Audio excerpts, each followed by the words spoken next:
نشرت وزارة الخارجية الإسبانية على موقعها الرسمي النسخة الجديدة من النص الذي يشرح سياستها تجاه قضية الصحراء، والذي لم يتضمن أي إشارة إلى حق تقرير المصير. ويأتي هذا التغيير في السياسة الخارجية الإسبانية في إطار سعيها لتعميق شراكتها مع المغرب، بعد اعتراف حكومة بيدرو سانشيز بالسيادة المغربية على الصحراء في نوفمبر الماضي. وحذفت وزارة الخارجية الإسبانية في نوفمبر الماضي نصًا كان يتضمن: إسبانيا تدعم الحل العادل والدائم والمقبول من الطرفين، والذي ينص على تقرير مصير الشعب الصحراوي في إطار مبادئ وأهداف ميثاق الأمم المتحدة.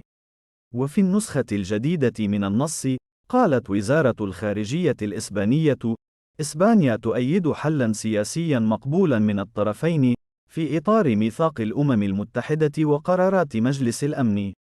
إسبانيا تدعم عمل المبعوث الخاص للأمين العام للأمم المتحدة. ولم تذكر وزارة الخارجية الإسبانية أي شيء عن حق تقرير المصير، رغم أنها أكدت على التزامها الإنساني تجاه سكان مخيمات اللاجئين الصحراويين، وتضع نفسها كأول جهة مانحة ثنائية.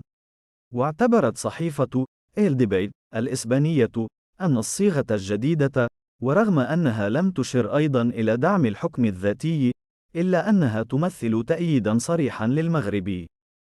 السلام عليكم مشاهدينا الكرام، مرحبا بكم في قناتي. لا تنسوا دعمنا بالإعجاب بالفيديو والاشتراك في القناة فضلا وليس أمرا لنشر المزيد بحول الله.